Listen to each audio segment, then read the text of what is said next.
Hume, ultimate skeptic. He is going to say that the external world is, I don't know. He is going to say about God, I don't know. Okay. And this is what I said, what I really like about Hume is that he simply goes as far as you can logically, and then that's it.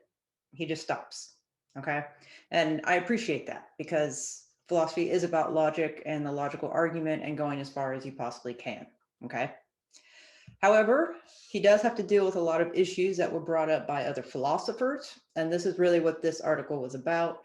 This is probably one of the hardest ones that you guys will have to read. After this, everything gets a whole lot easier. Okay. Even like next class with the simulation argument, it's not that difficult. Yeah. People are adding. All right. This is his project. I'm going to try to do more of the reading of the slides and not go off on my own like I usually do. Hume argues that some important beliefs about the world cannot be justified either by reason or by experience. And this is what he talked about last time, okay? So he had that fork and it goes into reason and experience.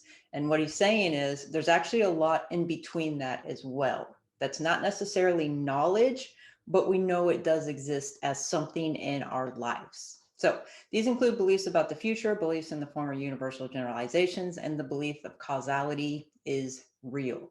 And remember, we don't believe in cause and effect because of reason and rationality. It's about the experience of the past. And it's not just the experience, it's the repeated experience of the past is what we have to have. And remember, psychological necessity. If we literally question cause and effect, our life would go, well, we'd be crazy. Okay. So what he's going to say is, I actually believe in skepticism. So what we're going to go over today is all the problems that Descartes, Locke, and Berkeley introduced, and you guys are aware of those. I'll go over them one more time with you. And then we're going to go in with how Hume decided to solve the problem. And I did already put this up, so you guys should have this. Okay, vulgar opinion is the common sense belief that perception and external objects are the same. So this is what most of us believe, okay? We believe that there's a mechanical pencil external to us. It exists in the world external to us. And the reason we all have the thought bubble of a mechanical pencil right now is because we are actually seeing something in the physical world that is external to us. Okay? The philosophical view in which perception, the perceived objects are distinct from each other. So remember, with Berkeley, with Locke, with Descartes, the pencil, mechanical pencil, only existed as in your head. It did not actually exist external to you. Remember, Locke was the one that got the closest when he said, it probably does, and he gave us those 4 arguments. But the other 2 had to use God in order to say that, yes, it exists external to us. Okay? So what Hume calls this is a double existence. And he says the vulgar opinion does not have this double existence problem. So he says we should just go with the common sense belief that this actually is external to us. Okay. So Hume believes the philosophical view representation realism is worse than the naive realism. Okay. These are just fancy words for what I just explained to you. Because the philosophical view takes no stand on whether our perceptions are continued, identical, independent, or whether they are dependent, interrupted, and different. So what does all that mean? It's easier philosophically to say this mechanical pencil exists external to me because we don't have the continued existent problem and we don't have something that needs to continue to exist. It just does. We are not a part of it. So whether or not anyone's ever in this room, my office, this pencil exists independently of me. That's the easy explanation. The harder explanations is what these philosophers have been giving us, and he calls that the system of double existence. So if you question whether or not the mechanical pencil is external to you, all kinds of problems come up. And this is what Berkeley definitely went over. And this is why he needed his all-knowing perceiver up there as God. Okay, so let's go over the double existence. So we're going to start with Berkeley. Double existence, God has to exist, and we have to be an idea in God's mind. That is the only way that anything exists for Berkeley. And as you can see, there's a double existence. You have to have God, and you have to have us in the mind of God. And then we get to exist. Hume looked at that and said, that is ridiculous. Why do we need a double existence just for me to exist? Okay. Locke, same thing. Remember, he's the one that did primary and secondary qualities. So whatever was external to us, we're supposed to extract the primary, trust the primary, and get rid of the secondary and not trust the secondary. Okay. So does the apple actually exist as one thing external to us? No, because remember, the primary qualities was what was actually in the object. So again, we end up with the double existence. Okay, you have to have the apple exist. You have to have your brain or mind or soul, whatever word you want to use to describe it, see the apple, and then from that, you extract a primary and a secondary quality. Extremely complicated, right? And of course, Descartes, this one I won't spend much time on because he strongly believed that the triangle was external to him. God would not deceive him. You guys know that argument. We won't go over that one again. Therefore, since God won't deceive him, there must be a triangle external to him, creating that image. So you have to have a thought bubble and you have to have God. Double existence again. Do we understand what Hume is saying when he says double existence? Okay. So Hume thinks that it's senseless to ask whether there is an external world, because we must presuppose that there is a reason about anything whatsoever. So, however, he doesn't think that it's senseless to ask what causes us to believe in the existence of the external world. This is where Hume changed it. Hume looked at all these other philosophers and said, can't do it. Okay, you just can't prove the external world absolutely does exist. However, we know we all believe in the external world. So let's flip it. Let us ask a different question. What causes us to believe in the external world? And as you can see, this is definitely more of a psychological question. This is us asking ourselves, why is it we automatically have that vulgar opinion about the mechanical pencil? Okay. So first he asks why we attribute continued existence to objects. And this is a definition of continued existence. The idea of continued existence is the idea that the same object persists over an interval of time. Second, he asks why we attribute distinct existence to objects. The idea of a distinct existence is the idea that objects are completely independent of our perceptions. So what's the difference between those two? First one is the one that Berkeley ran into. This is the one where if I leave this office and no one is here to perceive anything, does anything continue to exist? Or does it just go out of existence? And the other one is, if no one ever existed, well, mechanical pencil is not going to work very well there. Let's say I have a leaf. Okay. If no one ever existed, the leaf would still exist because the leaf or the tree itself is not dependent on anyone ever perceiving it. It would simply exist. Do we see the difference there? Okay. This is what Hume's big issue was. Now, he can ask himself these questions. And he has to go back to the foundation he started in the other reading I had you guys do. So he says, we're either going to have continued and distinct existence through the senses, through reason, or the imagination. And you guys just admitted that most of you didn't do the reading, so just skip that one. Okay, senses, how is that going to work? Actually, let's go back. We'll work through this together. Okay, distinct continued existence. Is the census going to help us in that respect? Anyone can turn on their mic and answer, or if you want to do it in chat. I would like to hear some new voices. Some of you, I don't know what you look like or what you sound like. No clue. You're just this word out there. Well, think about it. Remember my example in my office? I leave my office. No one is sensing anything, not even God. But we all assume nothing just poof and disappears from my office, right? Even though we're not sensing it. So the senses, is that going to help us? Not with continued existence. How about reason? Will reason help us out?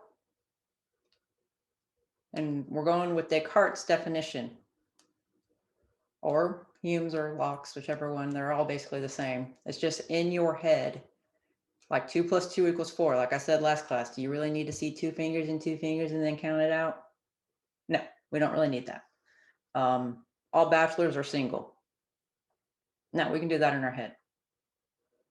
Okay, can we reason that continued existence and distinct existence exist? We can't, not according to Hume. Which leaves us with one and only reason. He calls it imagination. He says the reason that we believe in continued and distinct existence is because we use our imagination. And I'm going to try to give you an example of this and explain it as simply as I can, because I will be honest with you, he gets a little too deep trying to explain this. It's not that abstract of a concept. And I think it's also because we use it literally every day of our lives. Okay. So there's an example here for you, but let's just everyone go with me in imagination land. Okay. So let's say you have a window in a house and you're standing in front of it. Let's say it's 3 windows. Okay. Like a bay window. And you can see across the street, and there are 2 houses there. Okay. This house, they're out washing their car. It's all good. There's a cat, wind's blowing the trees. This house has got leaves all over the place. I mean, it is just a mess. I don't know why they don't clean that up. Yeah. What else? What else can we put in there I can change later? That's good enough. Okay. So you come back. Let's say you have to go do the laundry. Yeah, I'm a woman. That's what we do. So we go do the laundry, come back, and then you realize, oh, that car's gone, but it's wet. Oh, they probably washed their car and they put their car in the garage because they don't want it to get messed up anymore. Yeah. Oh, the cat's down there now. Oh, I bet it was chasing a mouse. Yeah. Oh, and they're out cleaning their yard. They're getting those leaves and they're putting them away. That's good. They probably looked outside like I did and said, that is just a mess. Now, what did I just do? You imagined it? I just imagined a scenario where I made it work. Do I have any clue what happened when I went to go do the laundry? No. They could have gone to the mall and that's why they wanted to wash their car, or maybe they were going on vacation and that's why they wanted to wash their car. That cat may have just decided, you know what, I'm going to chase a leaf. You know why? Because I want to. And the people over here, maybe they planned at noon we were going to go and we're going to clean those leaves. They didn't look out and say, wow, that's a mess. No, they just said at noon today we're going to go clean. That's it. I created a story and it made sense with everything that I could see, but I didn't see what happened while I was gone. So I don't know if there was continued existence. I don't know if there was distinct existence, but through imagination, I can make it work in my head. Now, how often do we do this? A lot, maybe. So much. We create stories in our heads to make a connection. Like the other day, I was waiting for my friend who was in the grocery store.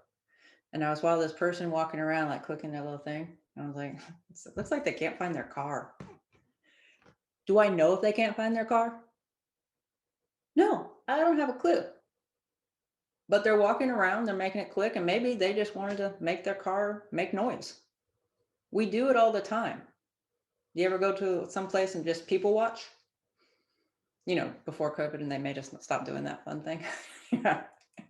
Okay.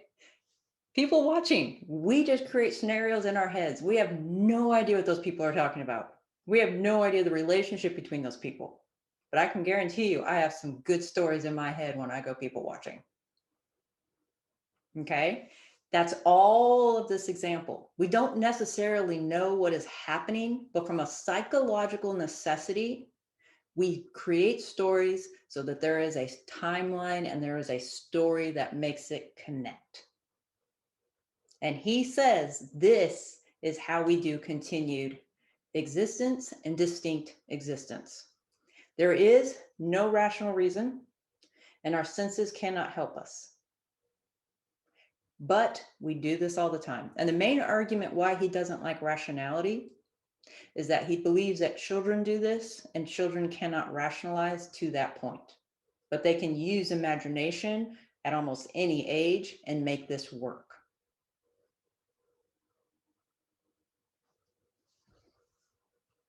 Okay, do we have any questions on that? This is what I was saying. He made it sound a lot more complicated. That's really all he is saying.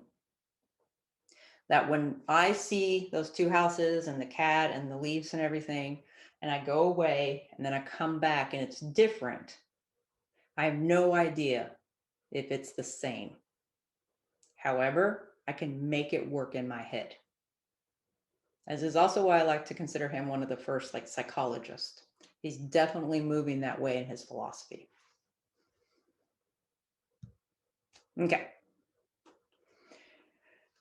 Yeah, I knew I was going to do that one. Okay, do we have any questions about Hume and his skepticism? Because you will need to understand this for the quiz and for the short paper coming up.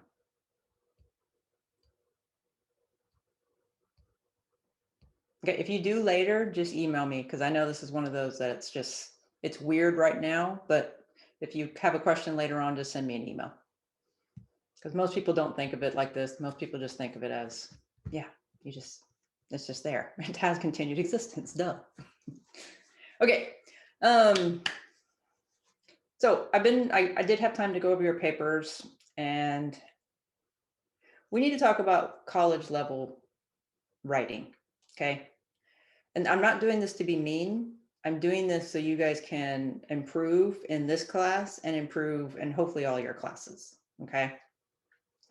So definitely one thing is with the quotes.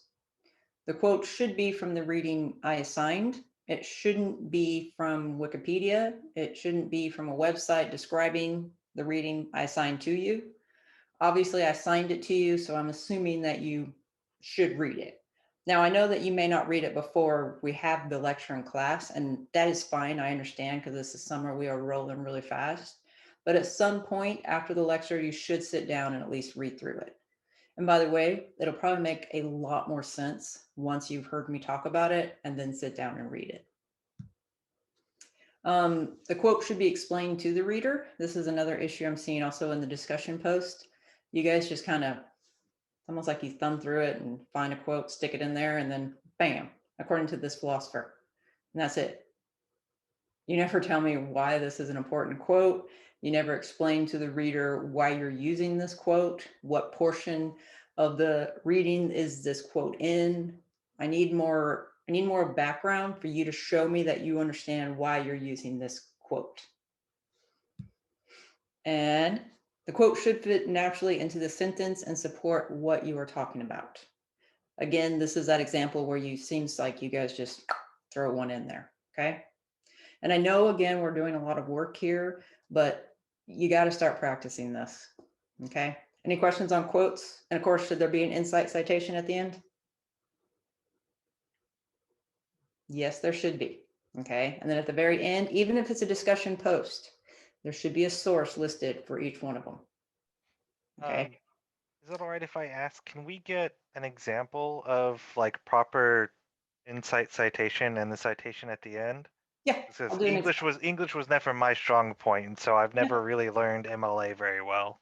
Okay, I'll set up a little module and I'll do some examples for you guys and provide some links for you. Thank you, I appreciate it. No problem. Okay, paragraphs. This is another thing I'm noticing. You guys tend to just give me one big paragraph when it's a paper. Okay, it's mind-boggling to read because I don't know what we're going to talk about and I don't know why we're talking about some things. So you really should divide a paper into sections, even if it's a short paper. Okay, it should be divided into sections. So like the last one, there should have been at least 2 paragraphs, one for each philosopher. Okay, ideally even a little bit more than that, but at least that. And it helps me when I'm reading it because otherwise I'm just like, we're just going on here. I don't know where we're going next. Okay, and that's the next thing. Each paragraph should have a transitional sentence to let me know why do we separate this? What's the new idea we're going to explore? And then go in and support that idea. And you'll be working on this throughout this semester. And then one paragraph should focus on one aspect of philosophy or your argument. I don't want to talk about 3 things in one paragraph. That means you're not fully developing anything. You're just sticking them in there. If you have one paragraph and you fully develop it, then you have enough sentences to develop it. Does that make sense? Okay. Questions on that? And honestly, the way I do this, and even to this day, like even when I plan out a course, I do an outline. I always do an outline first. Even if I just scribble it on a Post-it note, which sometimes that's all it is. That way, when I know to go in there, this is what I'm going to talk about, this is what I'm going to talk about, this is what I'm going to talk about. Okay, if I ask you to explain the philosophy of a philosopher, do not tell me your thoughts on the philosopher. You guys tend to use the wording, I think this is what the philosopher said, or something like that. I want you to tell me what the philosopher said, period. I want to know what the philosophy is. Okay, don't use this, I think, it might be this. Okay. So you just want the philosopher said this and then. Yes. Okay, straight to the point. Okay. Yeah, we are not fluffy and that way in philosophy. We get in, we get our point across, we support it, we get out. Okay. Like even when we do a conclusion in a philosophy paper, we don't, well, in this paper, I did this and this and this. No, we're just like, this is what we did. We're going on, moving. Okay. Usually at the end of a philosophy paper, we bring up questions that you can continue to think about. So that's usually what we do. Okay. Another thing, a lot of you are not including all the aspects of the question. You're basically doing the first part of it and you're like, I've done enough, I'm out. Okay, you really do need to do everything that I'm asking you to do. And one of the things I try to do in all my classes is with the rubric, make it very clear to you what I'm looking for. I'm looking for clear answers and I'm looking for support for those answers. And the support should be with the quotes, but don't just throw the quote in there. Tell me why that quote is important to answering that question. Any questions? Am I being mean? I don't want to be mean. I just want to help you guys out. Okay. Okay, so let's talk about the paper coming up. And let's see what we can do. Say, for Hume, all reasoning concerning matters of fact is founded on the fact that we expect the future to resemble the past. But why do we expect this? Reason alone cannot tell us that the future will resemble the past because all we have ever observed is what has in fact happened. We've never observed what must happen. So this is repeating what we did last class, okay? And this is good because you guys have had some time to think about it. And this one I set up a little bit more clearly for you guys, so you should be able to hopefully do better. So according to Hume, why do you believe in the relation of cause and effect? Are you convinced by his analysis? So why do we believe in a relation of cause and effect? I don't care what you think there. I want you to tell me what Hume argued, okay? Then you're going to say, I am convinced or I am not convinced. So this is the way a good essay will look. Explain Hume's presentation of the relation of cause and effect and how we come to use it in daily life. You can use examples I used. You can use examples in your own life. If you use examples in your own life, your grade will go up a little bit because you're actually being able to apply it to your life and not just take my examples. You can agree, refute, or modify Hume's argument, providing reasons of your own. This should be the majority of your paper, okay? Explaining to me cause and effect shouldn't take up the majority. That should really just be max 2 paragraphs, okay? What's important here is I want you guys to start developing your argumentation skills. I want you guys to understand how to set forth an argument. So first, you're going to decide if you agree, if you disagree with him, or if you partially agree. And then get your Post-it note out, get a piece of paper out, or your iPad, whatever you want to use, and start giving some reasons. And depending on how many reasons you have, that is how many paragraphs you should have. So each paragraph should be supported. Okay. MLA, which I'll do that. I'll have time this afternoon. 500 words. If you go over, I am not going to dock you points. Okay. I'm not that instructor. Just make sure you get the job done. Double space, 12-point font. Please do double space. Some of you are not doing double space. That's hurting my eyes like crazy. I'm old.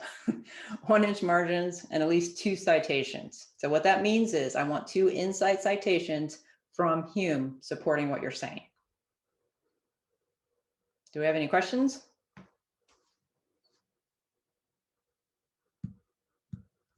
Oops, where'd it go? Oh yeah, I set that up.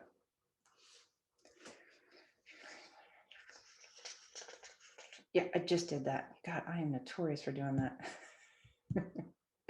Okay, that's the other part.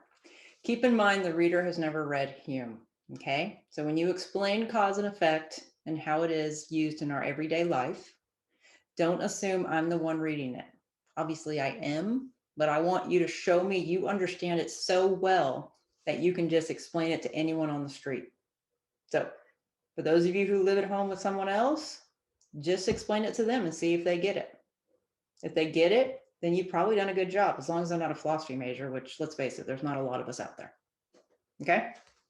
So explain it to your husband, your wife, sibling, friend. If they get it, then you're probably good. And honestly, and I know you guys are probably going to laugh at me, I did this all through college. I would just find a friend, explain it to them and say, do you understand what I'm saying? And they go like, yeah, I totally got that. I'm like, fine, perfect. As long as it wasn't a philosophy major, I was happy. And then I knew I could explain it in a paper. Okay, next class, we're going to go over the simulation arguments and we're going to talk about your midterm paper. And then on Thursday, there is no class. So if you're working on the paper and you have questions, please just email me and I'm happy to answer them. Or if you want to set up a Zoom appointment, I'm good with that too. I'm giving you that class off so you guys have some extra time to work on the paper before the weekend comes. Okay? Do you have any questions?